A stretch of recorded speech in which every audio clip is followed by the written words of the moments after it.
The following program is brought to you by Fanbags Cornhole, Chicago's official supplier of professional cornhole boards and bags.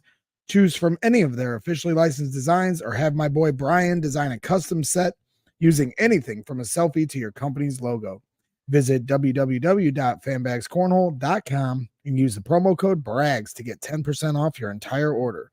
That's www.fanbagscornhole.com and use the promo code BRAGS for 10% off. Step up your game with Fanbags Cornhole.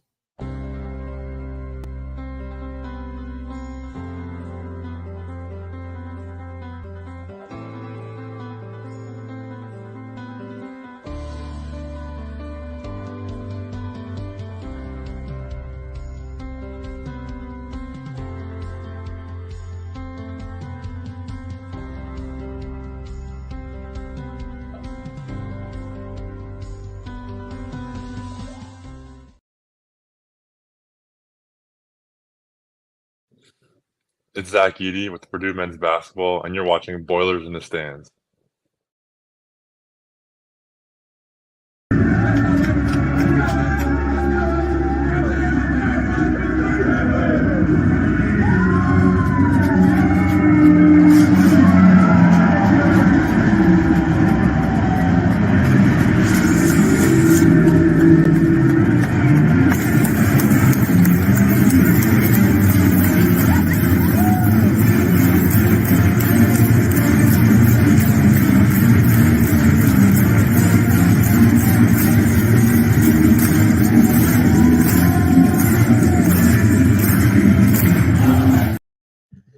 Welcome back to Boilers in the Stands post-game show. I am your host, Kraig Bowers Jr. Alongside me, as always, is our guy, Joe Jackson. Kraig Bowers is still in the media room talking with the opposing team players and coaches as Matt Painter, Zach Eady, and Trey Kaufman-Renn just wrapped up their statements to the press, and Matt had some funny comments that we may get into later with a question I had for him.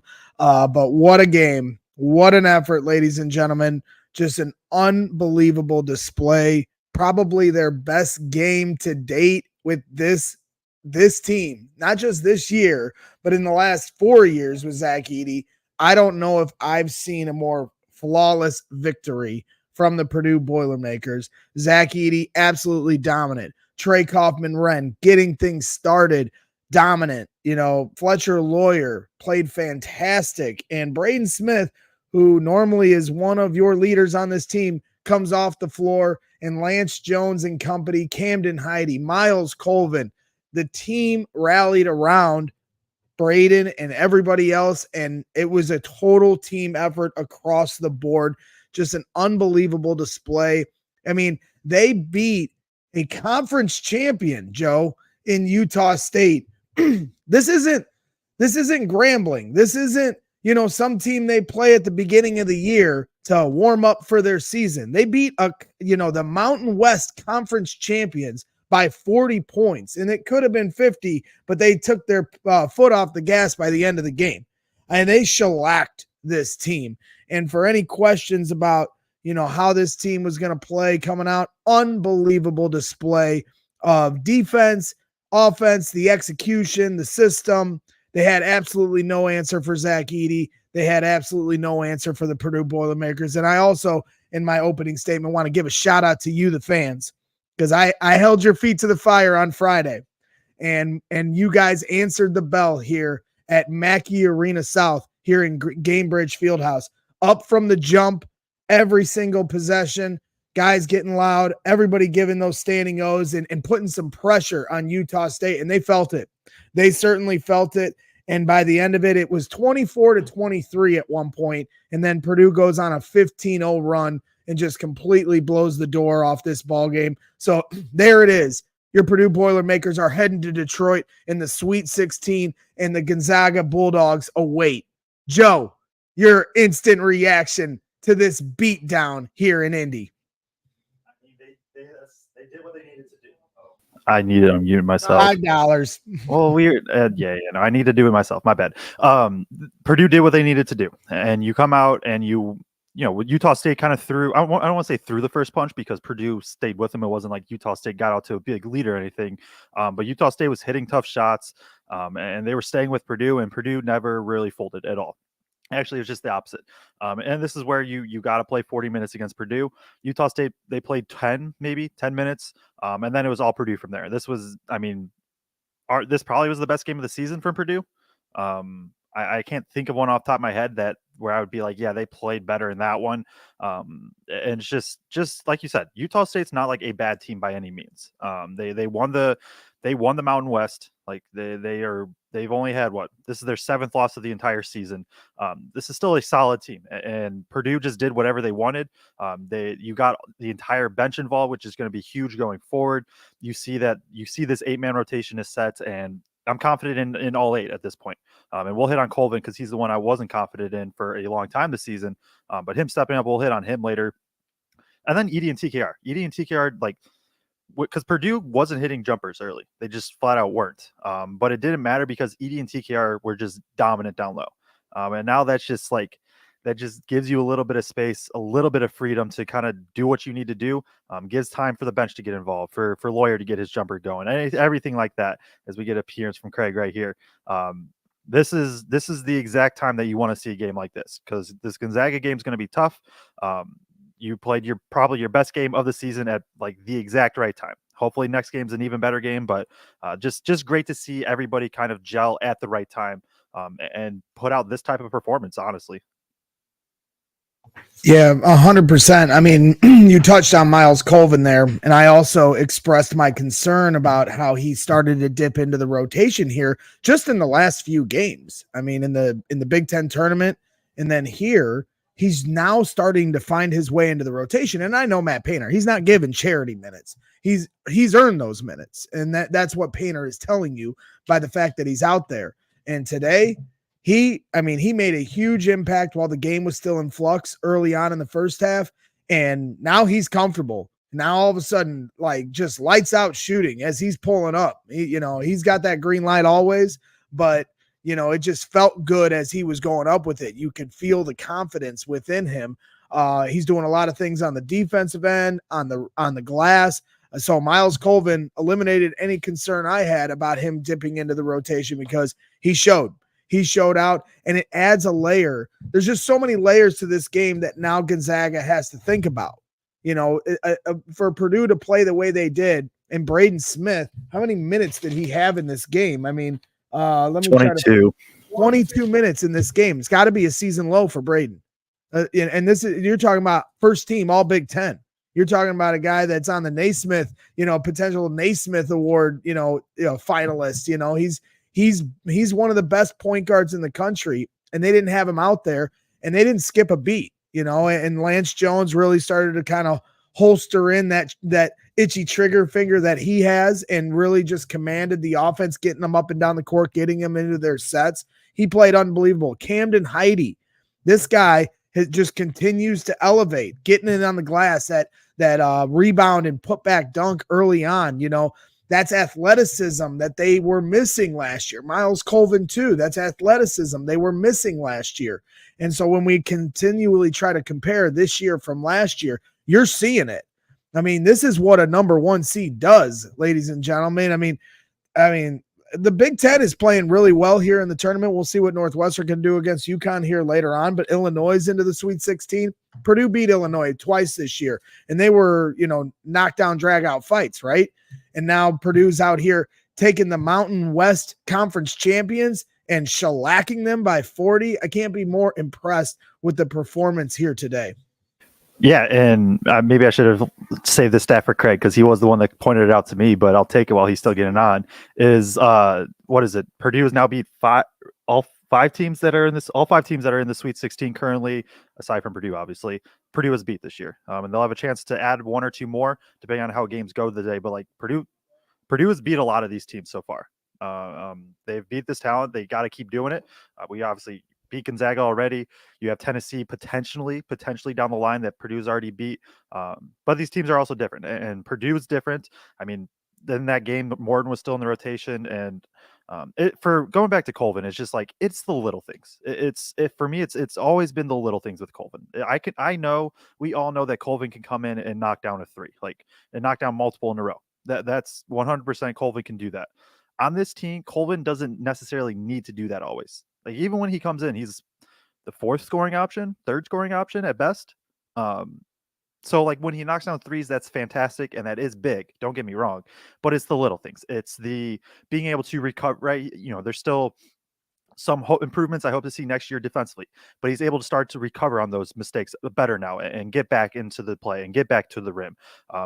He dribbles into a 15-foot pull-up, and instead of rising up and taking a contested two that we know he can make, what does he do? He dribbles, jump stops, gathers, and then I don't know if he threw it into, I think he threw it into Edie, or ball swings and goes into Edie, and it's an and one. And it's those little things right there that have just been so big for Colvin. It's being able to stay in the play defensively. It's being able to make the right play offensively. I mean, he is like when we talked about, I know there for a month long, right? It was Colvin, Lawyer, all that stuff in the chat, and that like Lawyer was more confident making post-entry passes. Colvin has become a lot more comfortable doing that. He can make those plays. He's making the right plays. And then on top of that, now you're adding in this, 6'5", 6'6" wing that can jump out the gym and can knock down threes at a high rate. It's big to see Colvin step into the 8th man spot. Maybe even bigger though is Heidi, and just being that solidified 7th man, that first guy off the wing. He's the guy that can give you enough offensively. He was really good attacking both the glass and the rim today, I thought. And then also has just the size and movement defensively that he's not, I think I would still say Jones is probably a better on-ball defender, but Heidi can guard the bigger guys. Like if it's Gonzaga, we'll talk about Gonzaga later, I'm sure, and we'll maybe do a show sometime this week, but like Gonzaga plays 3 bigs now. When they start 3 bigs, when Purdue played them earlier in the year, they started 3 guards and 2 bigs. Now it's 3 legitimate bigs. So you might see Heidi more in that type of game. So that's got to be the big takeaway for this. It's just obviously Edie and TKR do their thing, and TKR will spend a lot of time on Edie. I'm sure we'll be like, hey, he's really good, isn't he?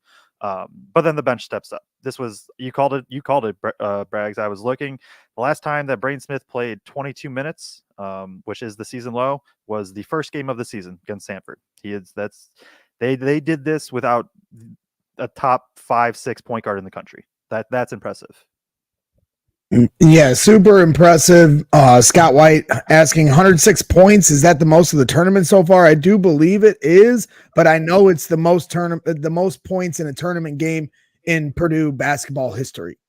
So there it is, ladies and gentlemen. And Kraig Bowers has joined us here. So we're going to clear the floor, get out the way, and get the ever amount of wisdom that Kraig Bowers brings to the show. It's everlasting, and we can't wait to hear your instant reaction here. Kraig, fire away.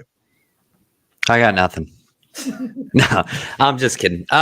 Yeah, as long as I've watched Purdue and been a fan of Purdue, I don't think that I've ever seen a win this impressive in the NCAA tournament by a Purdue team, because Utah State's a good team. The Mountain West set a record for the amount of teams that they've ever sent to the NCAA tournament, and Utah State won that league. They are not a bad team. And Purdue just came in and just shellacked them. They ran into a buzzsaw today. That's exactly what Utah State's coach said to open the presser, that he's proud of his team and that they have a real nice team, but they ran into a buzzsaw today and found out what it looked like.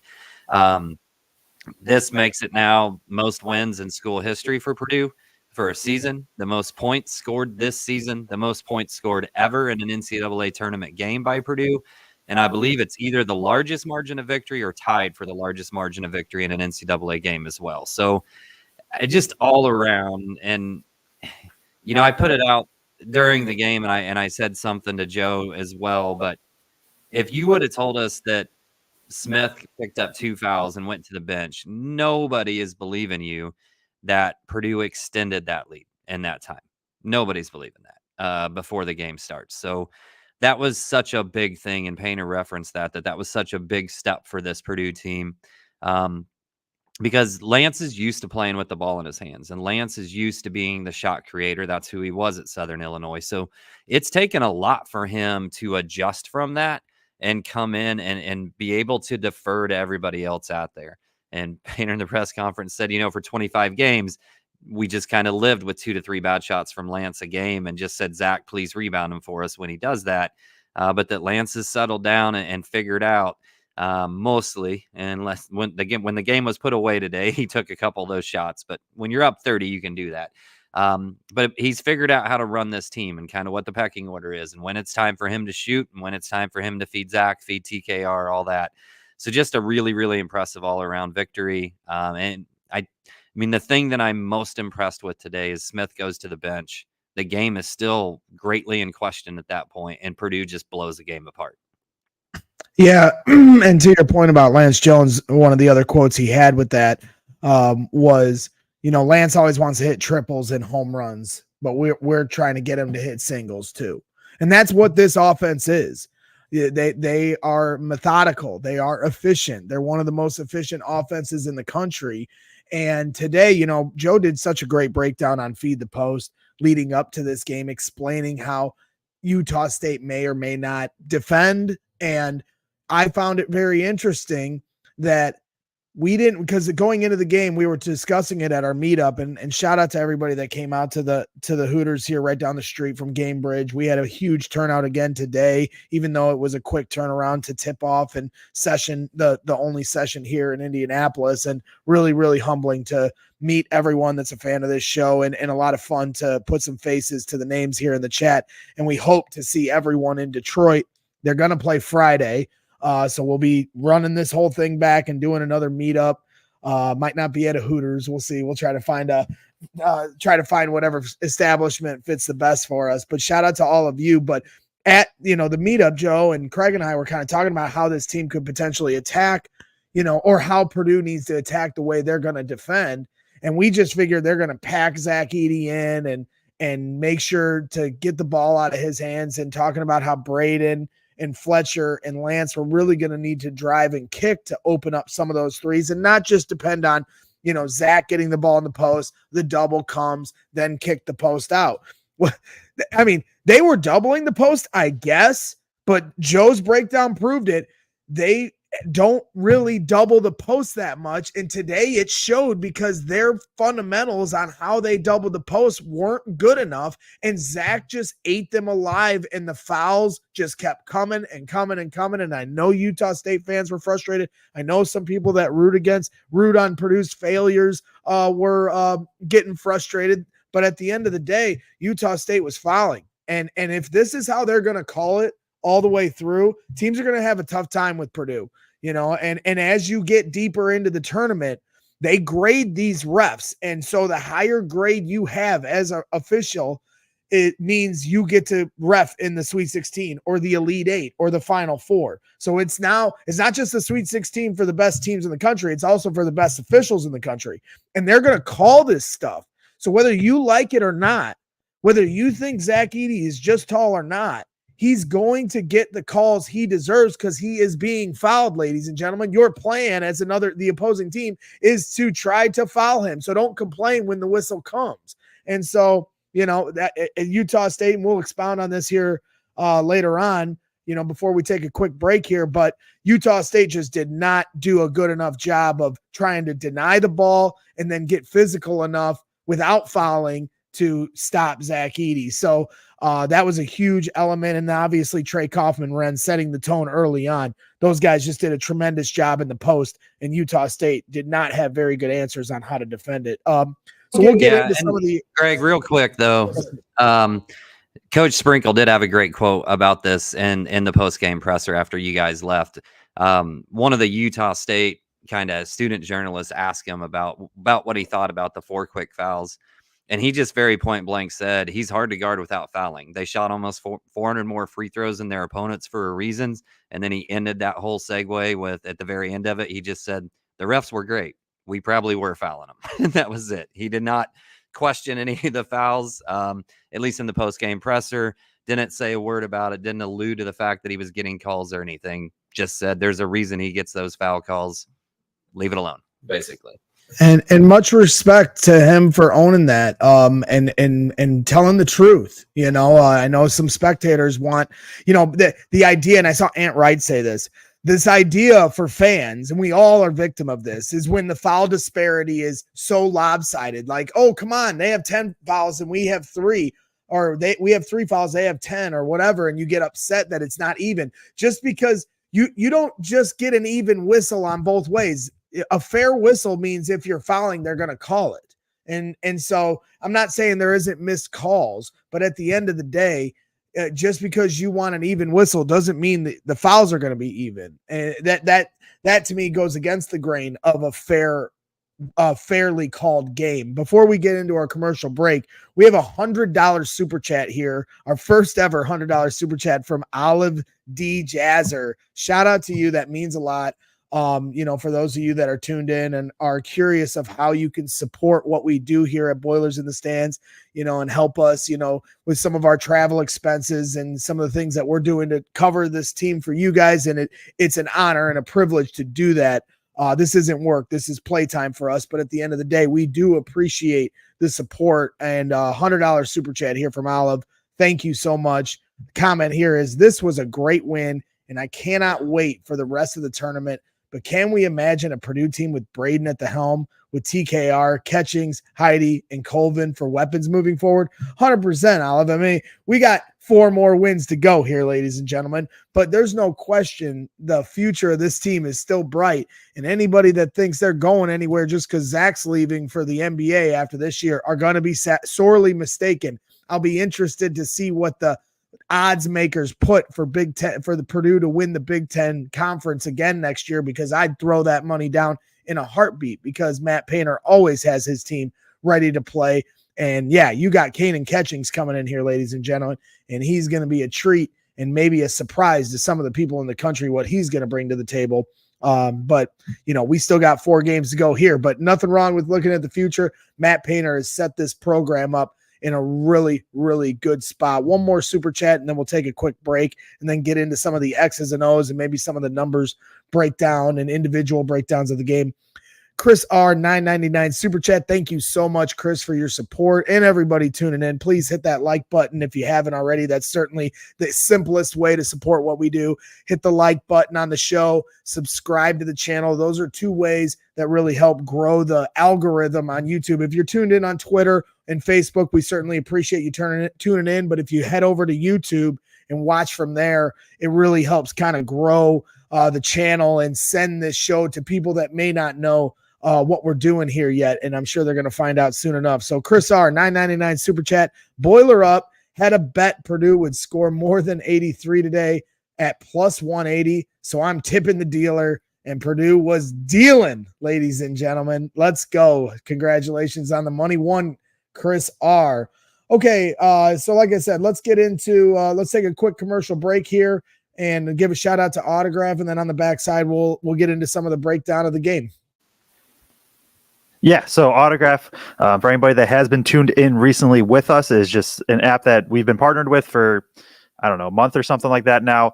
And basically what this app does is it's going to put all your Purdue sports content in one specific spot. So our podcasts are going to be on there, or different people's, articles, podcasts. You'll get to see some like Boiler Ball tweets and posts like that. It all just populates to create like one specific Purdue feed. There's also plenty of college teams that are working on adding more and more as we go, potentially pro sports teams as well. So it's a cool app that has everything in one place. And then there's also like leaderboards to help show, who interacts with the most points, and you can interact with each other and things like that. So just a really, really great app that we've been fortunate to partner with. And then I also, they have some good deals. They've had multiple free raffles pretty much to get cheap tickets to multiple Purdue games, to multiple NCAA tournament games. They have stuff like the Elite Eight coming up. And so, yeah, just a really great app. There's going to be a QR code that'll be put on the screen. You use code BITS, BITS, for Boilers in the Stands. Use code BITS, sign up completely free, and then just consume the content you already do, but now have the chance to be rewarded for it. So we appreciate them working with us and sponsoring us. Yeah, and as I've said many times before, this is probably my favorite sports app that's been out there, and I'm just kind of getting the hang of it like everybody else, but love to go there, consume all the content that I normally would consume. And the awesome thing about it is you guys get rewarded for doing what you're already doing. So once again, Sign up for autograph, use code BITS, and start earning rewards. Yeah, so we do appreciate them working with us. I don't know if you had something, Braggs, but well, I'm just seeing that the NCAA. I warned Kraig before we get into the X's and O's. We get into the post game presser and Matt Painter and Zach Edey and Kaufman-Renn coming to the podium and Kraig was sitting next to me and I go, Kraig, just get ready because he puts the quotes on Twitter. And I told him, I was like, just get ready because I'm going to dial Matt up here.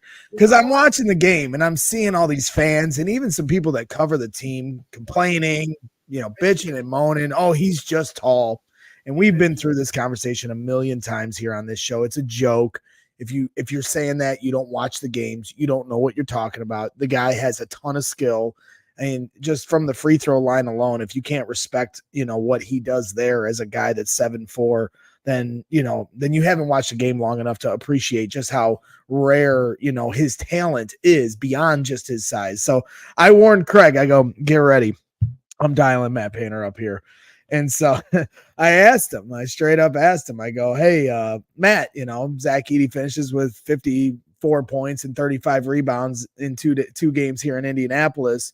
But I'm watching people, you hear people, not just fans, but even media that cover the team saying he's just tall. What would you say to those people that say that and don't see the game beyond just the size? And he gave an unbelievably hilarious answer, just pure Matt Painter form.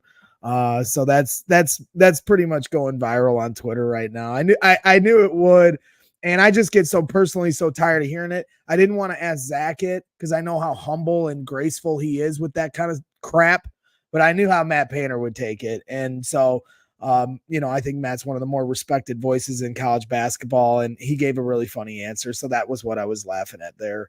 If you haven't had a chance to watch the post-game presser, you'll hear it. Or if you're on Twitter, it's making its rounds right now. It's pretty good. So let's get into the X's and O's. Hey. But the other funny part about it was when I told Kraig I was going to do this, he was sitting next to me and then presumed to get up and move away from me because he asked me, he goes, what are you going to ask him? I go, don't worry about it. And he was like, I'm out of here. I do not want to sit next to you while you do this, but I know what I'm doing here, ladies and gentlemen. I know how to dial a guy up for a good quote.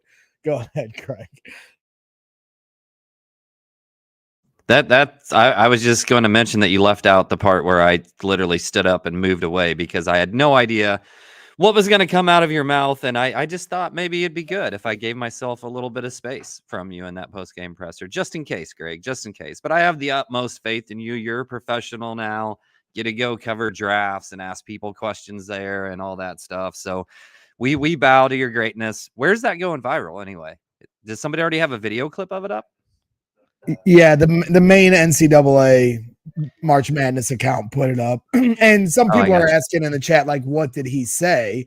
And essentially he goes, well, every person that either watches the game or covers the game or officiates the game or plays the game should take a test to how much you know about the opposite end of what you're talking about. So if you're a player, you should be tested on how the officials call a game. If you're an official, you should be tested on how players play the game. If you're a fan, you should be tested on what you know about the game. If you're going to criticize, and if you're a media member, you should be tested on what you know about the game. And he's like, then we can leave the fools. The fools will have to be in a probationary period. And I started laughing. I was like, well, time out. I'm a fool here. I can't, I dialed you up for the question and now I'm on probation. What is this? But, it was pretty funny. But I knew we'd elicit a fun response from Matt. But at the end of the day, it's said so much that I do think it needs to be addressed as far as how special Zach Edey is and the gravity that he creates that affects the rest of, the way a team plays you. Because like we were saying, Joe broke down how Utah State was going to defend, but it's so hard to look at a team and break down their film of how they play everyone else in the country and then try to transfer that on how they're going to play Purdue, because how you play Purdue is just totally different. And that's because of Zach Edey. And then so if you go beyond just the strategy of the big man Zach down low, what Zach's skill set now puts you in a bigger bind than not just his size, but his skill is the reason why you can't trap him into some kind of box and eliminate him from the game. He's got a counter to everything. You foul him, he'll make his free throws. You double him, he'll kick the pass out. He's understood good spacing and patience. His understanding of how to box out and rebound and really get his body in the right position. If you can't appreciate the nuance of what makes Zach Edey great, then it is what Matt Painter said. Then you don't understand the game and you should be on probation. Period. End of story. So, yeah, it's tough to have to try to prep for Purdue on 2 days rest. I don't really know where to. I'm just gonna veer left off that, but I got nothing to add to that, Braggs. One of the things you did mention though in that, it's like it is tough to just it's so tough to plan for Purdue, and I broke down on my YouTube video like what I think they could do, and they did stuff completely different. They've most of the year when they did double, which wasn't too often in the post, they doubled with a guard on the strong side. What they do today, generally more big to big stuff until their bigs all got in foul trouble. And their bigs, the bigs that got in foul trouble generally do get in foul trouble. Or even like pick and rolls. They aren't a team that runs like an insane amount of pick and rolls. They started running even, it's Asabar. Asabar is his name. Asabor is the big, the 5. I just didn't want to mispronounce, but Asabor. He would be the ball handler in pick and rolls. There's just stuff like that Utah State never really ran that I saw, and I watched a decent bit. And that's just what Purdue does. Like, you have to just figure out a way to basically play this completely different style. That's why in terms of prep, aside from a very select few, and really the only 2 that pop in my head are also 1 seeds in this tournament. Nobody's played a team like Purdue, right? And Purdue's play basically at this point, you can kind of equate every team to somebody else that they've probably played in some capacity. You can't really do that with Purdue at this point. It's just totally unique. And then Edey's dominance, and obviously we all know he's not just tall and all that, and just even like, this isn't a shot at Will Berg at all. But even just like comparing, and Will, I thought he did a couple good things today. Just like the angles, right? It's Edey understands, and all the guards too, right? That's part of the Miles Colvin thing coming into form, is understanding, okay, the ball's going to swing here. So in about a second and a half, I'm going to hit my guy at this degree. So that way I have this entry pass. And then from there, he's just like able to catch and go and do what he needs to. Like, there's just little things like that probably get, glossed over. And that's because what do you have at halftime? At halftime, he had 21 points, 11 rebounds, 3 assists, 2 blocks, and a steal. Like, that's a career night for 95% of college players. He did that in a half of an NCAA tournament game against an 8 seed. It's unreal what he does, and just the dynamic that he has and the problem that he causes for other teams. And then on top of that, you can rely on him for a bit. And then if the team starts slow from 3, more often than not, they're going to start hitting 3s at some points. And then when that happens, this is when you get games like today. And just everything clicks. Yeah, no doubt. And Zach was incredible. And it's just so hard for teams not to get in foul trouble guarding Zach. There's very, very few bigs in the country that can guard him effectively without fouling. And, you and I sat up there as we were watching that TCU Utah State game, and, we saw who's the big white center? What's his last name again? Johnson. Yeah, we saw Johnson hit a 3, and then we saw him kind of face up and take another big off a dribble. We saw Osabar also face up and attack the big man off the dribble as well in that game. And we were kind of talking, well, like, they might present some challenges to Zach. And I mean, the very first thing I said to you was, but they have to stay on the floor. And like, that's something that just, you don't have to take into account at the level against really any other center in the country than Zach. He's going to put so much pressure on you, and it's so hard to guard him without fouling, that it's not just about you having bigs that are good. It's about you having bigs that are good that can defend Zach without having to go to the bench after 5 minutes into the game. And that's exactly what happened. Johnson went to the bench and sat, and I don't think he finished this game with a point. Or if it did, it was after Purdue was up 30. He had no points. No points for him. You're right. And you're right. I mean, he gets 2 fouls quick, and that changed the complexion of the game. They were shuffling big men in and out, trying to figure out how they were going to do their rotations. Because, oh, by the way, Zach Edey isn't just the only player that dominates in the post for Purdue. Kaufman-Renn had 8 points, I think, before the first timeout, under 16-minute timeout. I mean, he was dominating. Even the game on Friday, he's playing fantastic, and they're just doing such a good job, Zach and Trey Kaufman-Renn, of spacing with each other and feeding the post to each other. No pun intended, Joe, but they're doing a great job of doing their own little high-low action within the paint. And like, good luck stopping it. And I know Gonzaga, like I said, we'll get into it later, and even this week, they were playing with some bigs. But to Craig's point, how you defend our bigs, is certainly, one of the biggest layers in if you're going to be effective with the rotations you want to run.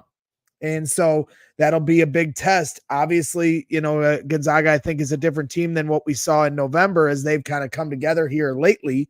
But it'll be interesting once again to see how they play Purdue. I mean, so both teams are familiar with each other over the last 2 years. So, like I said, we can get into that later, but Joe or, Kraig, I'll start with you, Joe. Like, where do you want to take this? Is there an X's and O's standpoint that you want to touch on? I know somebody was asking about, how the 3-point, how Purdue was able to open up 3-pointers, or do we want to go to some individual play before we get into that? We can jump on that because I think that is an important thing. Is they're 11 for 23 from 3, 3 of 9 in the first half. They started 1 for 6, and so if I can do quick math, that means that they hit they went 10 of 17 the rest of the game after 1 of 6. A lot of it's just ball movement, and so there's 2 aspects, right? Utah State before this game, I don't know what they're at now. They're probably like 4th or 5th. They have the 3rd best 3-point per defense in the entire country. Part of it is teams missed more open threes against them than any team in the entire country. But also Utah State, like that, I don't want to completely discredit because they do a great job of rotating and closing out. It's 2 things though. It's ball movement and Zach Edey, because especially, and I know Utah, the zone was kind of a big talk of what's, the zone that they run. Can it give Purdue issues? They ran it a couple times and Edey got easy lobs. And so now, okay, they have to play man. And once Edey and TKR especially too, once they both get going, it's just like you have to commit so many bodies down low. And then the ball's moving too. So if Braden Smith comes off, and Braden didn't have like a fantastic game, if he's coming off a screen, right, and gets downhill, defense was just going to collapse on him. That's what they were wanting to do. They wanted to you have to try to take away Edey. And so you send 2 to 3 guys on Edey. That means that the skip pass is going to be there. They did a good job also of getting out and running a little bit, getting some threes kind of in transition, not letting that Utah State defense set up. And so it's just, basically when the ball is moving like it did, they had 29 assists on 38 made field goals today. They had 29 assists. Utah State had 23 made baskets. So when the ball's humming like that, and it's from everybody too, Lawyer with 6 assists, Smith with 6 assists, every starter had at least 3 assists in this game. So that's pretty crazy too. So it's just good ball movement. They took care of the ball well after that first initial stretch too, right? The first 8 minutes they had 3, and then they really didn't have any the rest of the game. And then I think they had a couple kind of down the stretch in garbage time, but the ball movement was just elite. Yeah, Kraig, I don't know exactly where you want to take it next, but I'll kind of throw it to you.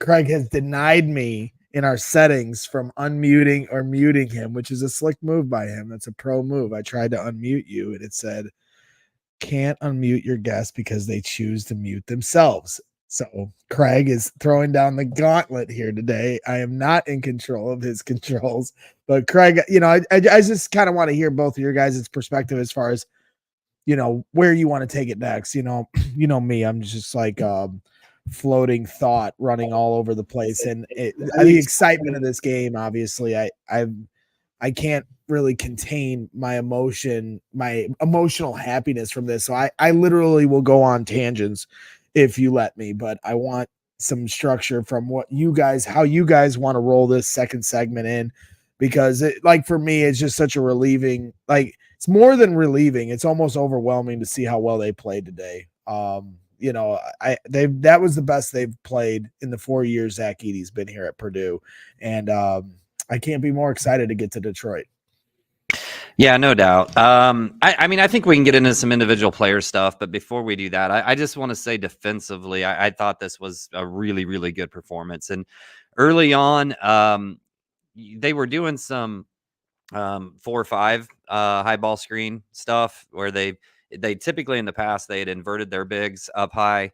And Painter talked about this in the post-game press conference where they were basically using two bigs and putting Zach and TKR in an odd situation that they had not prepped for. They had not seen them do that on film at any point in time during this year. And it worked a couple of times and created some problems. But, after it was about 25-25, Purdue did a really, really nice job defensively. And most of that starts with Lance Jones. When you talk about Darius Brown, he is Utah State's best player. And he's the reason at point guard that Utah State ends up winning that league this year. Just really, really vital to what they do and everything that they want to run. And Lance didn't completely shut him down. I think he still finishes with 12 points, but 2 of those came towards the end of the game where he made a couple of pull-up threes after the game was long past decided. But Lance just made it difficult on him all night. He picks his pocket the one time, I think at half court, sometime there in the second half, but just made it difficult on him all night. Not only for him to get his shot and get going from that standpoint, but just made it hard for them to get into anything else as well. So as good as they were offensively, I thought they played a really nice game defensively as well. So I guess from there, I think we can probably hop, or Joe's got a comment here and we can hop.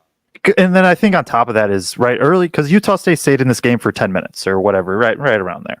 A lot of like Ian Martinez, he's the transfer from Maryland. He hit a few just kind of a couple of them were very tough. Some of them were kind of like the space that he created was tough just off the deep step back. And those are, it is again, I want to reiterate from yesterday. It's like, those are the shots Purdue lives with. Now you can defend them better, right? You can defend them harder and make them more difficult shots. But at the end of the day, that step back, like stuff like that, those deep mid-range pull-ups, that's what Purdue wants to give up. And Utah State was hot to start. And then what happened is water finds its level. Painter mentioned it yesterday or 2 days ago. I keep saying yesterday. They didn't play yesterday. They played 2 days ago. In the presser, like water's just going to generally find its level. And it did today. Also, Purdue did a great job of basically forcing people that don't shoot the ball to shoot. I think like in the first half, Utah State was 3 of 10 from 3, they were 3 of 10 from 3 from players that all shot under like 30% on the season. Like these are dudes that don't shoot the ball, and Purdue is just daring them to beat them. Now, I guess you are a little unfortunate that like the ball doesn't go in actually, because that is obviously a possibility, but you're just playing the percentages, and the percentages are just like, hey, these guys aren't going to be able to beat us from there, and they didn't. Purdue gets some scoring, and now it's like it's a ball game. It's done, it's over, and Purdue just absolutely puts them away because that's how talented they are. Yeah, you're 100% right. They were allowing some of their bigs, that you could tell typically do not take those shots. They had no comfort, and once you saw that kind of crack in a couple of the air balls, they had them, because how are you going to counter? You're going to keep taking those shots? Good luck to you. And that's how Purdue got on a couple of their runs, extended from 10 to 15 to 15 to 25. Now all of a sudden you got to really, if you want to try to climb back in this, you got to be much more efficient and much more smart with your decision making.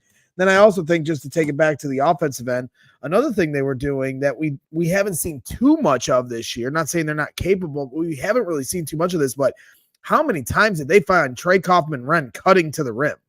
I don't know if they saw something there or what, but like they were on the money finding Kaufman-Renn, who was starting at the top of the key and going towards the rim. And I don't think Joe has his chalkboard, or I'd make him bust out the chalkboard and tell me why that was happening. But it just felt like today that was happening more than we normally see it.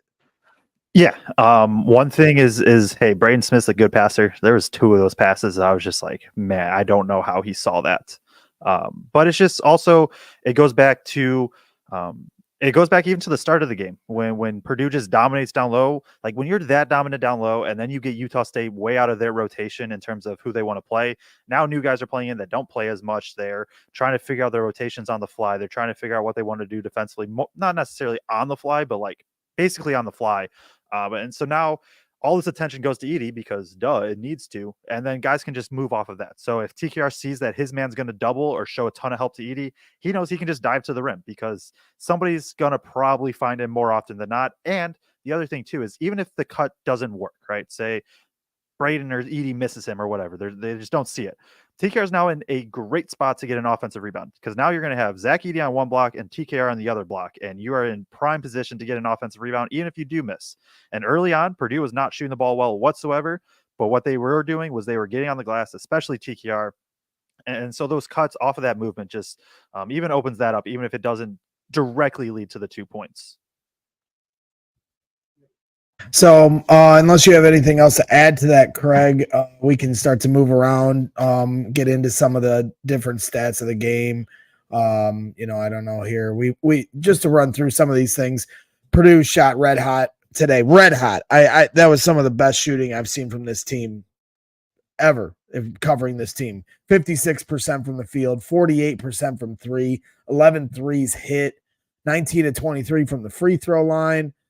10 points off turnovers. I mean, second chance points, 18 second chance points off 13 offensive rebounds for Purdue, 29 assists, ladies and gentlemen, 29 assists on 38 made baskets. I mean, the ball movement was poetry. The execution was poetry. The confidence was beautiful. And you're talking about, Braden Smith, it's not his worst game of the year. I don't think that's the right way of phrasing it, but he's had much better games. So you didn't even have that. There's still so much left in the tank with this team, and so you got 4 games left with this team. Empty that tank. Same thing with the fans. Like I said before, if you're coming to Detroit, like you were here today at Indy, empty the tank, what they did today. SLK Boiler, $4.99 super chat. I'm late to the podcast. Were we loud enough for you today, Braggs? 100%. We're into the player breakdown segment of the show, but my fan breakdown was a flawless victory from the fans here at Gamebridge Fieldhouse. They were getting up for defense, and before the first timeout, they were bringing the energy. And that carried on throughout the game. Even when they were up 30, the fans did not let up and gave the home court advantage that the Purdue Boilermakers as a team earned. And that was the point I was trying to make, was they earned home court advantage. So what does that mean? They earned not just playing close to home, but they earned their home fans being at the game. So give them what they earned. And empty the tank as a fan. They're going to empty the tank as a team. We're going to empty the tank as a fan. Go to Detroit and do the same thing. But I thought the fans were absolutely fantastic today, and it was a lot of fun to watch. Yeah, I don't got much else on the fans. I agree. It was a really, really good atmosphere. I was a little worried as fans were kind of trickling in. It seemed like there might have been a heavy Marquette crowd, but by the time tip came, it was loud. It was ready to go. And they had it the whole night, and that's big to see. Yeah, bring it to Detroit. We'll be there. Hope to see you all there too. So it's going to be a fun time. We still got 4 more games to get through. That the fans need to bring it. So, all right. So, like I said, we were running through a little bit of the stats of the game. Any specific stats? I know we've kind of talked a lot about some of this different stuff. Is there anything else you guys want to touch on? 49 rebounds to 26 for Purdue. The second chance, the assists. I don't know if there's anything from a team standpoint that you guys want to touch on before we get into some of the individual play as we start to, head towards third base here on our post-game show. The only thing, and it kind of transitions into the players, is 36 bench points tonight for Purdue. And obviously when you have a blowout and you play bench players later, that's going to add to it. But you got contributions from pretty much everybody off the bench. I mean, we're going to say all 8 rotation players. Braden had 5, Gillis had 6, and Colvin had 9. Yeah, and everybody. Oh, and Jones had 9. So 4 players in double figures out of the 8 rotation players, and then all the other 4 had at least 5. 2 of them had 9. So it's just big time stuff there from both the bench, from pretty much just everybody in the rotation. The only other thing for me is Purdue got out and pushed the ball a little bit more today, and it seems like it's been a while. The last few, in terms of Big Ten tournament games and the last few regular season team games, it just didn't feel like Purdue was pushing the ball like they were earlier in the season. And it only ends up being 8 fast break points. But just in general, I thought pace was picked up quite a bit today. And if you can just get 8 to 10 on fast break points, just get 8 to 10 easy baskets. That makes the game so much easier to win. So I was excited to see that today personally. Okay, well, let's get into some of the players of the game. I'm getting some text that the time for the game next Friday has been announced, but I'm efforting to see that for myself before I start blurting it out here on the air. Even though my mom is the person that is my source, and I love you, Mom. But she also gave a $20 super chat. For those of you who don't know, Barbara Graham here in the chat is my mother. We call her the General because she had to put up with a lot, and she cracked the whip here on a young Greg as I was growing up. But she gave a $20 super chat. We love you, Mom. And she said, I love and respect Coach Painter and this team. Every one of them, such class and determination. On one of the ticket apps, I saw that the game is at noon on Friday. That's definitely not correct. Is that right? No. On Thursday and Friday of next week, those will be night games. We'll see what time. I'm going to try to find out for everybody what time that is. But it'll certainly be at night on Thursday. I can promise you that. The first weekend is only when there's early games, and then it starts to trickle into more of the primetime slot. So, all right, individual play. Shout out to you, Mom. Thanks again. I don't know where you guys want to take this. We've talked a lot about Zach here. I don't know. I almost feel like we need to go with Fletcher Lawyer. We've talked a lot about Trey Kaufman-Renn as well. I don't know if you want to get back to him or if you want to go with Fletcher or Lance Jones. Miles Colvin, we talked a lot about here early on. I know Kraig didn't get to get his thoughts in on that, so I want him to. But maybe we should start with Fletcher. I mean, he's certainly one of the leaders here on this team. I don't know what you guys think in that regard, but he was phenomenal today. Yeah, and I think so. Fletcher has 15.6 assists, 0 turnovers, 5 of 9 from the field, knocks down a 3. This was a game where it just didn't feel like right. It was never like, oh, Fletcher's taking over or anything like that. But it's just like it's good to see that this was just almost just like Fletch played solid. Fletch just did what he does, and that. I'm not expecting 15 points and 6 assists to be his baseline every game, but like getting that baseline of just like solid Fletch, going to knock down some shots, going to make some passes, hopefully be in the right spot defensively more often than not. So like I don't have too much in terms of like individual to add to him other than just like it was good to see that like he can impact the way and it doesn't have to be this huge, ginormous, 27 points against Tennessee or anything like that.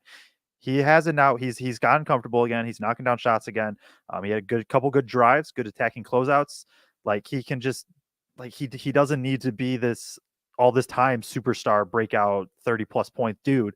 He has that in him, and I do hope we see it at some point during this tournament. But he can just be solid. Fletcher Lawyer plays 30 minutes, does the right things, impacts the game in a positive way. Yeah, no doubt, and he's been shooting the ball well the last few games. For him, if we remember the end of last year, although I know he did shoot the ball relatively well against FDU, but the end of the season was a little bit of a fade for him in terms of what he had done previously earlier in the first half of that season. So to see the ball going through for him and for him shooting confidently and stepping into a 15-footer or a 3, either one, that's really good news for Boiler fans. I think the other thing for me that stood out was Fletch realized at some point in this game that if he just got the ball up on the rim, the way that Purdue was offensive rebounding, there was a really good chance it was going to be a putback dunk or a putback layup or whatever. So there was a couple times he just took his guy off the dribble, knew he couldn't get all the way to the rim, and just kind of flipped it up to get it on the backboard and come soft off the rim. If it went in, great. If it didn't go in, Zach or TKR was going to be there to clean it up. There was multiple times that happened. And then defensively, he got burnt real quick, real early in the game, one time. But after that, like, he didn't stand out in terms of somebody that Utah State was trying to pick on.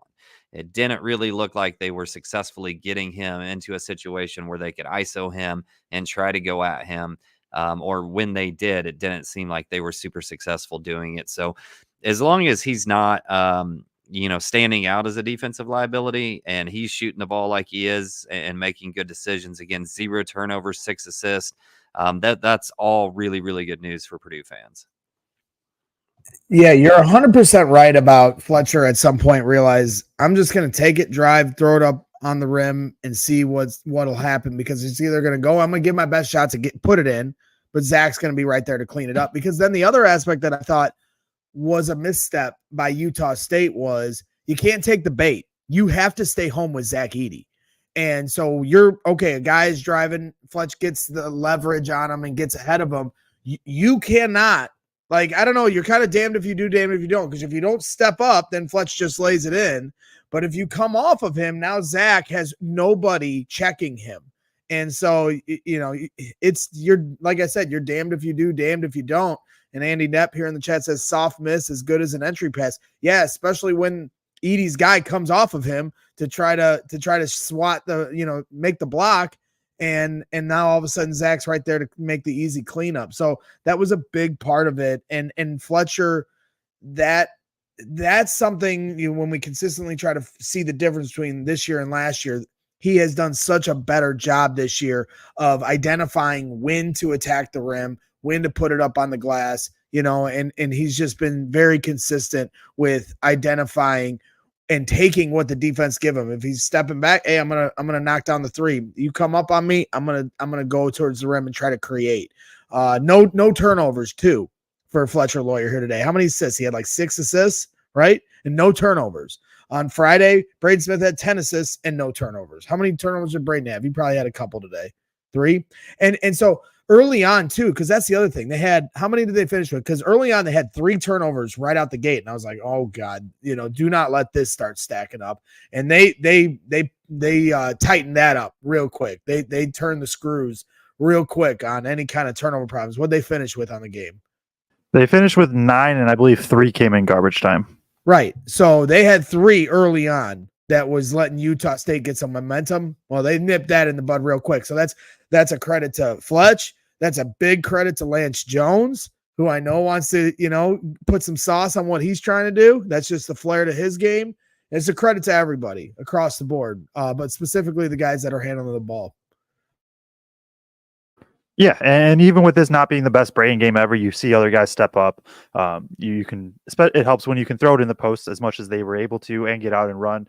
So you don't always have to get to this pick and roll set in the half court. Just good thing to see. I mean, Lance Jones, I think his energy picked up on the defensive end as we kind of transition to him. 9 points, 3 rebounds, 4 assists, 1 turnover, 1 steal, 2 of 5 from 3, 0 of 2 from 2. He definitely, I think he's starting to settle in. I think he was one of the guys that probably has hit hardest, maybe him and Mason, of just getting the postseason jitters out. And we'll talk about Mason in a second, but I thought Lance Jones did a much better job, and also just much better job defensively of kind of sticking with. I think against Grambling, you saw him get loose a little bit, or allow players to kind of get separation. Much better job today, kind of sticking through screens for the most part. And then I want to bring up, as I bring up the rotation here, so anybody that doesn't know or watch, or we're watching on YouTube. So this visual right here, whatever box is colored, that means that player was in at that point of time. So you're going to see right the first half, the final 8 minutes or so, whatever.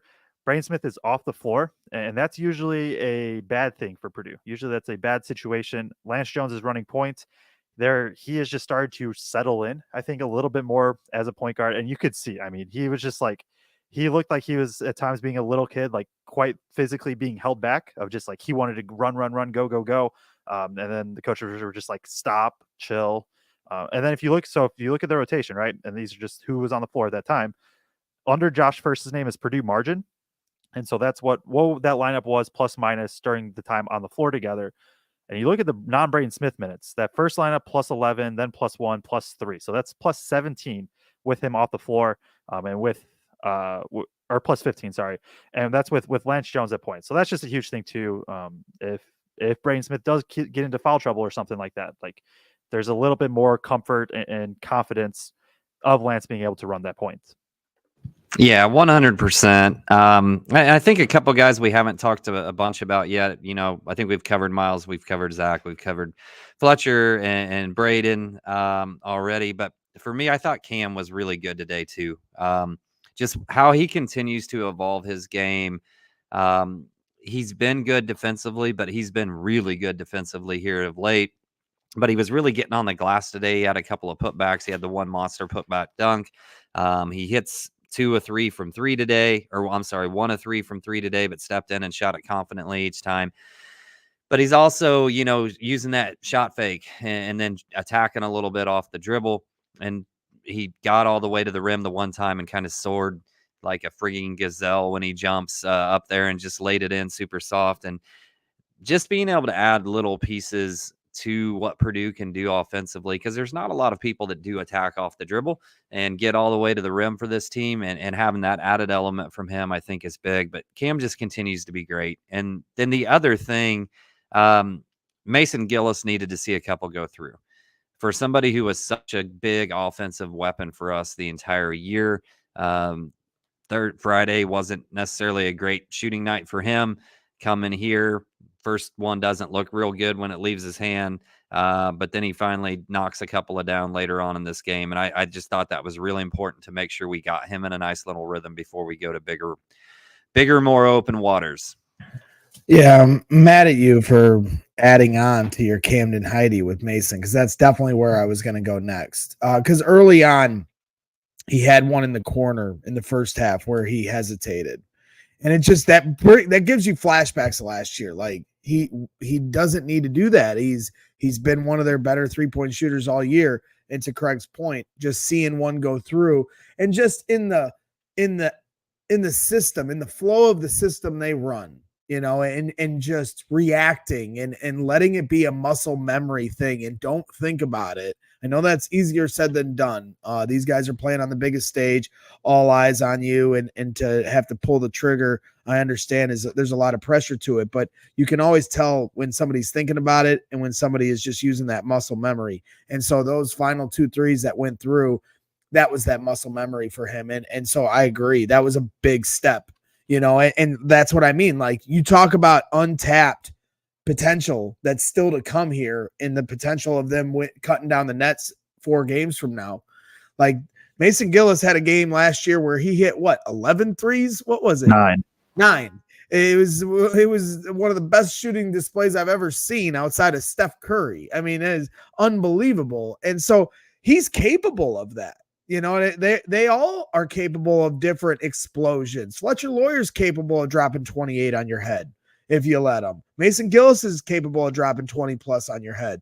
And then who knows with Camden Heidi and Miles Colvin all of a sudden, like, really starting to emerge, so that's what I mean as far as untapped potential. So I agree with you with Mason. And then the other aspect, I mean, outside of the threes, because we didn't talk about this, on our post game on Friday, but he had one play before the end of the first half. They're only up 4. I went back and watched the game today before our drive up, and they were only up 4, and Fletcher Lawyer hits a 3. And it was set up because Mason Gillis went after a loose ball and they got a jump ball out of it. And that led to Fletcher Lawyer hitting a 3.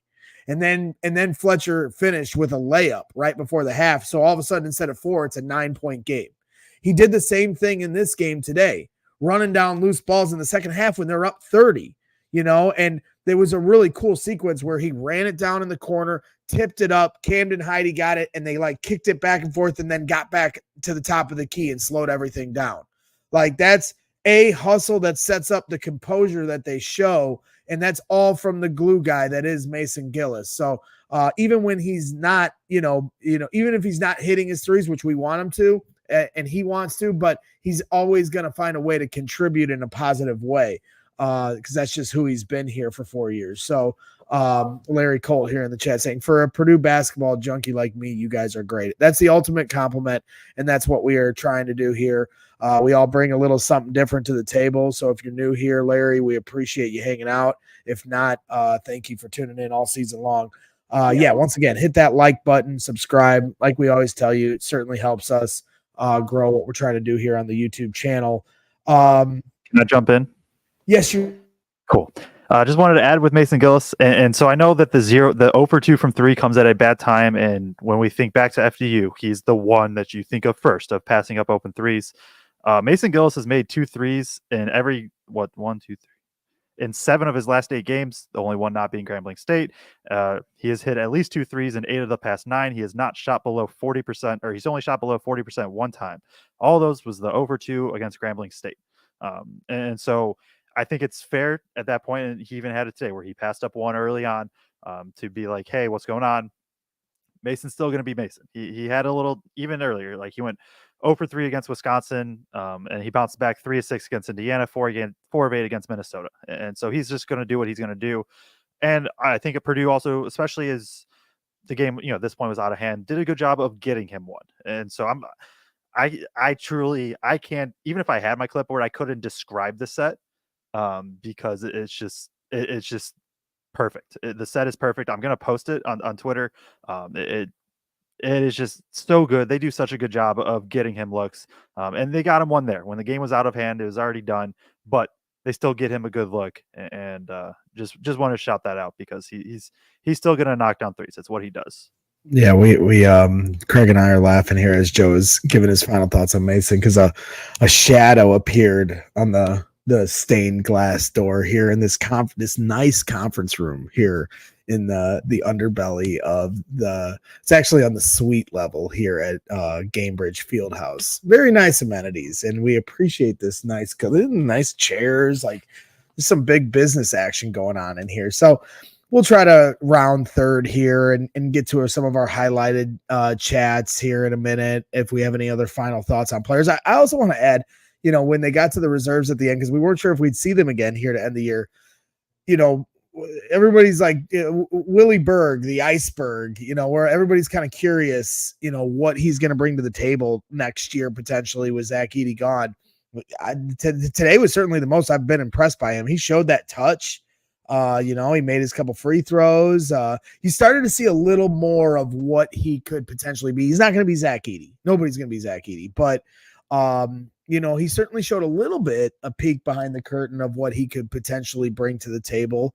And they've had a history of different bigs that bring a different type of game. Matt Harms, Isaac Haas, Zach Edey, obviously Travion Williams. Everybody's kind of had a different flavor to the way they play.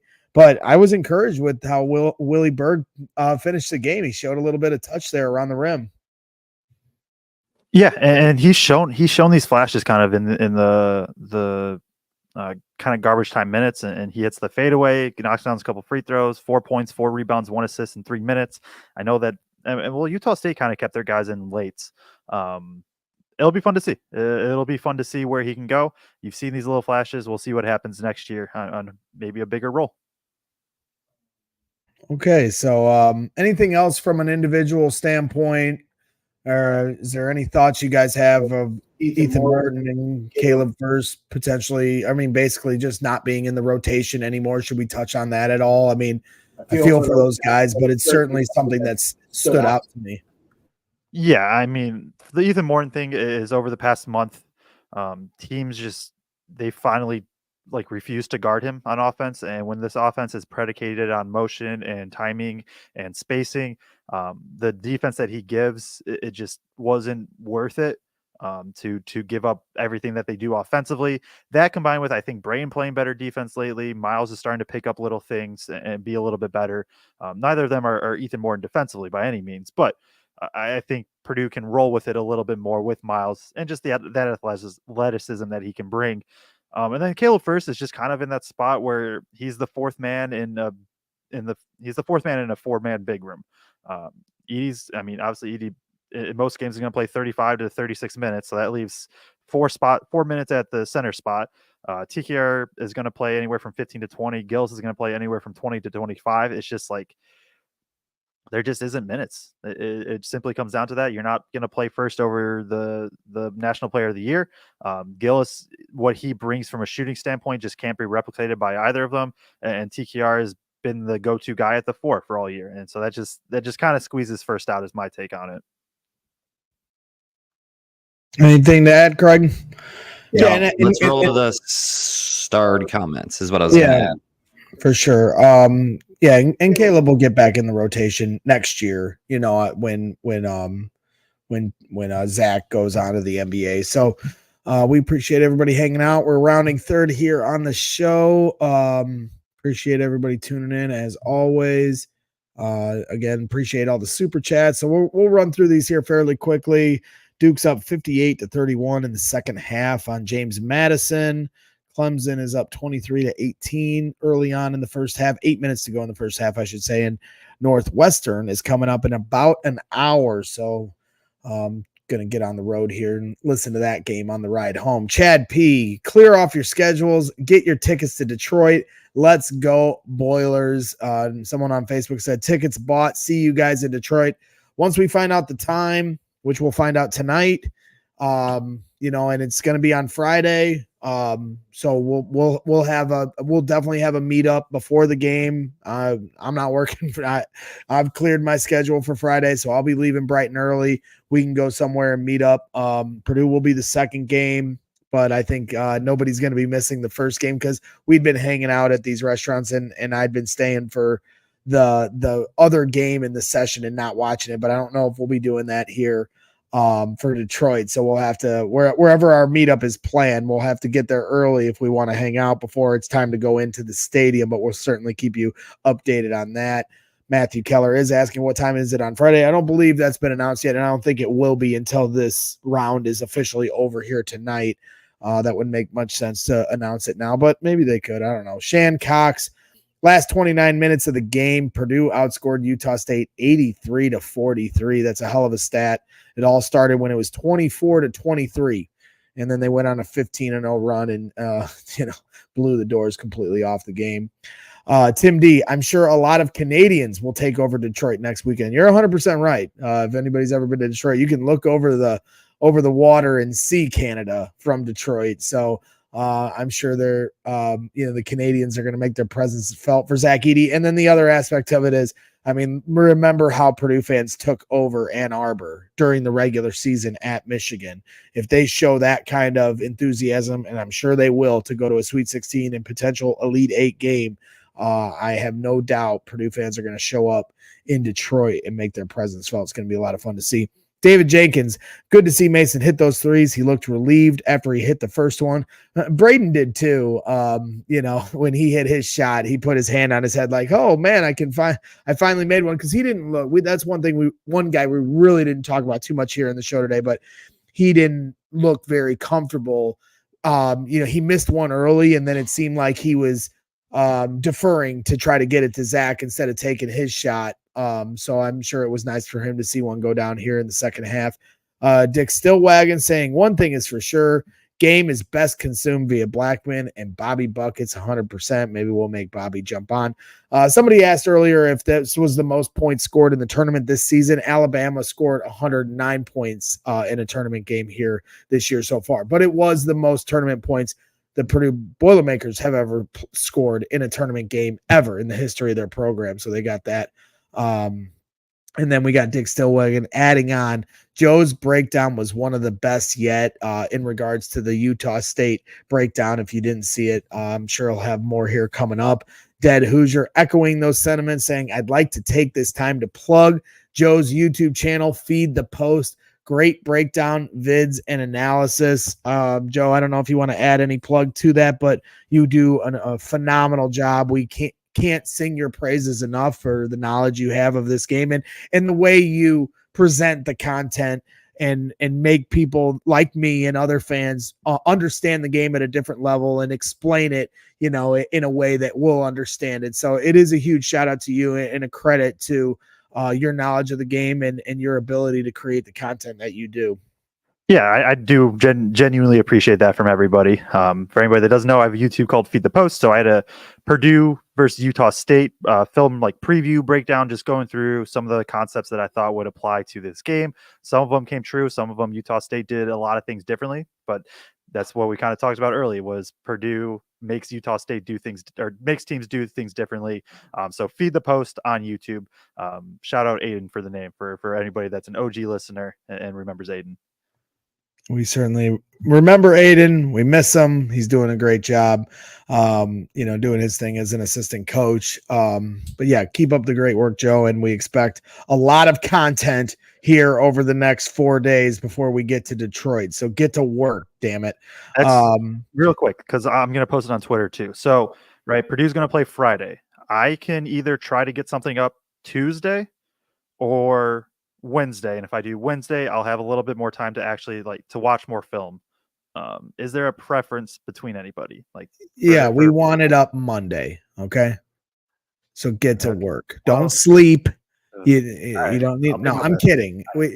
Do you do your thing whenever it comes out? We'll be excited to watch it, my friend. But just from a standpoint of talking production on the air, but the faster you get it up, the more people will see it before the game is played. If you do it Wednesday, then it's only 2 days as opposed to Thursday. But you want to do put your best foot forward on the how much effort you're going to put into it as well. So there's a balance. But we're excited for when you put it out. We'll be waiting on pins and needles, but whenever you have the chance, you do it. Yeah. Why isn't it up already is being asked in the chat. That's what we want to know. What are you doing, Joe? Come on now. Bill, $10 super chat. Our guy, Bill. Sorry I missed meeting you guys. Got sick and had to stay home, but what a great weekend. Thanks for all you do. Well, thank you for your super chat and your support, Bill. I'm sorry we missed you. Maybe we'll see you in Detroit. I certainly hope that's the case. People were talking about you at our meetups, saying how much they enjoy that we call you Bill. So you've become a personality here on the show with your nickname. So shout out to you, Bill. And thank you again for your super chat. Jeff Parks, did you hear Kenny Smith talking about if there is a place for Zach Edey in the NBA? I think everyone is seeing what he can be, not only at the college level. I've heard that Kenny Smith and Shaquille O'Neal have made some comments. We haven't seen them yet because we've been doing our thing in here, but I'm certainly curious to hear their observations. Kraig, did you have something? Yeah, he basically just referenced a couple of other big men that have gone to the NBA that have played 8 to 10 minutes a game and thought that Zach could carve out that space a little bit bigger from a time standpoint than that, is what I gather from what I've seen on Twitter. And it's kind of the same thing I've said. Zach's probably, who knows?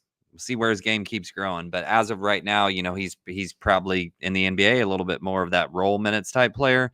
But there's guys that have made tens of millions of dollars playing 10 to 12 minutes a game in the NBA. So, yeah, 100%. So, all right, keep rounding. We're heading home here. Brad Salt asked the same thing. Braggs, did you see the quote from Shaq? I have not, but I'm certainly curious to hear it. I'm assuming it's talking about Zach Edey. I'm sure it's a good one. Because I read this stat that said, Zach Edey, and I wish I would have been able to say this to Matt when I was dialing him up for his alley-oop question I gave to him. But I guess Zach Edey has become the first player since Lou Alcindor to have plus 50 points, plus 35 rebounds and 65% from the field. And 65% from the field in his first 2 tournament games ever. Kareem Abdul-Jabbar. That's the echelon that Zach Edey has reached. And if you can't appreciate that as a basketball fan, then stop watching the sport. Latrine Pewell, Edey got a different look on his face this year. I'll give you guys a little peel behind the curtain. I wasn't going to tweet this out, but I'll say it to you guys here on the show. But I was talking with Julia Edey before the game, and she told me she messaged Zach before the Friday game and said dominate. And he did just that. So I think he understands what's at stake. I think they all do. This is it for the Edey family here, the royalty that is the Edey family with the Purdue Boilermakers in West Lafayette. And she texted him, dominate the day. Well, he's dominated a couple days here, and it was a joy and a privilege to watch and cover. Keith Chilton, Purdue fans ought to be en masse for Detroit. Remember the game in Ann Arbor earlier this year? Yep, I saw that chat earlier, and I did highlight it, and I mentioned it just a few minutes ago. Boiler up from Crown Point, my hometown, Mr. Duncan Quazar. Thank you for tuning in. Shout out to Crown Point, the pride and joy in the home of Sasha Stefanovic and Spike Albrecht, for those of you that don't know. Zach is the first player with 50-plus points, 35-plus rebounds, and 5%, as you just said, percentage in the first 2 tournament games since Lou Alcindor. Shan Cox had that one in the chat, so shout out to you as well. Dad Hoosier, I'm very impressed with Colvin and Cam. Freshmen stepping up when it counts. It certainly has been a lot of fun to watch their evolution over the year. The officiating gets a shout out from Chad P. Officiating seemed good to me, according to Chad, and I agree. I think they, called it straight, which means Purdue's going to get more calls than the other team because Purdue gets fouled more than the other team. So shout out to the officiating for calling the game how it's supposed to be called. David Jenkins. Mason looked relieved when his first 3 went down. Hashtag my favorite Boiler. Certainly seemed like he was relieved, and the fans were giving him a lot of love after he knocked those down. Low County Boater says, huge win. Everyone says they were an underrated 8 seed, but we're an underrated 1 seed. Love what y'all do. 100%. Like Kraig said it, I said it earlier. They were the mountain, they were their conference champions in the Mountain West, and they beat them by 40. They beat them by 40. I know Illinois looked great. They beat Duquesne. Purdue beat Utah State by 40, and they were a top 25 team in the country. I mean, that was a lot of fun. Bill, the all-stars of the weekend are Boilers in the Stands. We appreciate you. Look at the merch. Hey, I know it took us forever to get our merch here, but I got my crew neck. Craig's got his hoodie. Joe's got some gear in the car here. Look at that. You get your hoodie. You get a crew neck. The crew neck is super sweet. Look at him. He's modeling. Now Craig's modeling. Oh, he's like, yeah, it's very good. That's very good. So if you go, it's in our description on YouTube, but if you search Brags in the Stands, which is the umbrella network of what we do here at Boilers in the Stands, if you search Teespring and Brags in the Stands, you can see all our different options. You can get shirts, crew neck, sweatshirts, hoodies, women's and men's, and stickers and pint glasses. So you got a lot of different options there. So make sure you go check that out. We'd certainly love to see people rocking the thing. Blake Widmer saying, Bowers, keep your day job. No, he's going for a modeling career after this, ladies and gentlemen. There's the merch link here on the screen if you're watching live here on YouTube, Twitter, or Facebook. So go to bragsinthestands.creator/spring, or not /spring.com. Okay, so that's it, ladies and gentlemen. Blake Widmer saying, got my gear ordered to Phoenix. Let's go. Fast shipping, pretty fast shipping, Sally. We just ordered it, less than a week ago, I'd say. And it came pretty quickly. And we had a huge order too. So yeah, I mean, I don't know if you ordered it today, if it's going to be in time for, Friday, but it did come pretty quickly. So shout out to Teespring for helping us out. Dead Hoosier saying, you guys are the best. See you next week. Can't wait to meet you, Dead Hoosier. Boiler up, friends. Andy Nepp, free Hooters wings with every purchase. Shout out to the Hooters over here. Everybody makes their jokes because I picked the spot, and everybody's like, oh, Hooters, the connotation, whatever. They did a fantastic job. We had 20 plus people show up on Friday. We had 30 plus people show up today, this morning. It was even more than that, 30, 40 people. I mean, it was so humbling, so cool to see. And the Hooters people did such a great job. They gave us like 6 tables today, and we weren't even sure how many people were going to actually come. And you guys, just a credit to you guys, the fans of this show and this team, kept showing up in droves, and all the love you guys showed us means the world to us. Cannot emphasize that enough. So we will be doing meetups in Detroit before the game on Friday, after the game on Friday, damn it, after our post-game show Saturday. If we're running it back, as long as Purdue takes care of business Friday, Saturday we'll do a meetup and watch the other games. I'm not leaving. I'm going to be there. I'm quit my damn job and party with you guys all the way to Arizona. We can just drive there. It'll be great. We'll have a great time. So I want to jump in real quick and to piggyback off that just a little bit. Not quite as energetic, which I do love Brags, but just wanted to give a quick thanks to everybody, like genuine thank you. This for me is my first time covering March Madness game in person, first 2 games. I'm going to have at least 1 more, hopefully 4 more, potentially cover Final Four, like all that for the first time. And it is because you guys tune in, you guys listen, you guys interact with us. I don't take this for granted, and I do genuinely appreciate just being able to just be in the building, right, and then be able to cover the game, interact with you guys. I really do appreciate it. It's been a fun time, and really, I mean, last year was like year 0. We're going to call it. This is full year 1, at least for me. So just wanted to give a thanks to everybody because I really do appreciate it, all the support. All right, that's it. Kraig doesn't want to thank anyone. He already did. I'm just joking. Kraig loves you. We all love you. Blake Widmer loves Joe. No one else. We understand. It's fine. Action Jackson. Even though he didn't bring the whiteboard for either post. It'll be in Detroit. Yeah, you know what? It better be, is all I'm going to say. But that's fine. We've had a lot to talk about, but we appreciate you guys.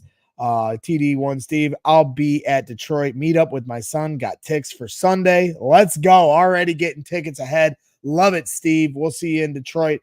All right, ladies and gentlemen, that wraps things up. We're going to get to our cars, get on the road, get back to our families. Thank you again for everybody tuning in. It's been a lot of fun. Final comments of the day from Marlene. Thank you, Boilers in the Stands, for your rich and meaningful conversations about our team, our Boilermaker men's basketball team. We appreciate you, Marlene. And Scott White, this is the best post-game show on YouTube. You guys are fantastic. Great show as always. Boiler up means the world to us. So Matt Spurgeon, final chat. He tweeted, he was like, free throws. We got your free throws, Matt. You guys are all good at different things. Great ensemble cast. That's a huge compliment. Yeah. So, and then at Midwest Toker, better pay Joe Good or someone else will take him up. I've already told Joe that at this point I'm trying to hide him because somebody is going to swoop him up, and rightfully so. But he's contractually obligated to always put up with our shit here at Boilers in the Stands, whether he likes to or wants to or not. And he is going to do big things here in this industry. I can promise you guys that. If my dumbass can do things in this industry, Joe is certainly going to do things in this industry. And me and Kraig are going to be here for you guys no matter what, even if Joe abandons us one day. Blake Widmer, great show, fellas. We appreciate you. All right, guys. Thank you for all the comments. We appreciate you. We'll be back.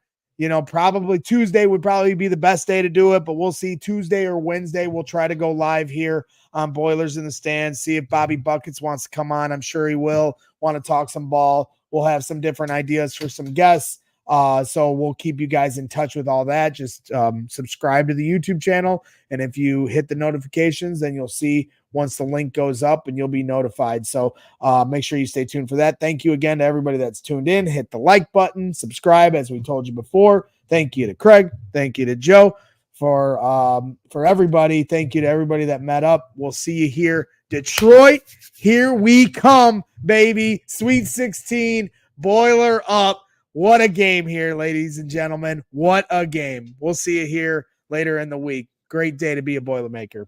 Boiler up.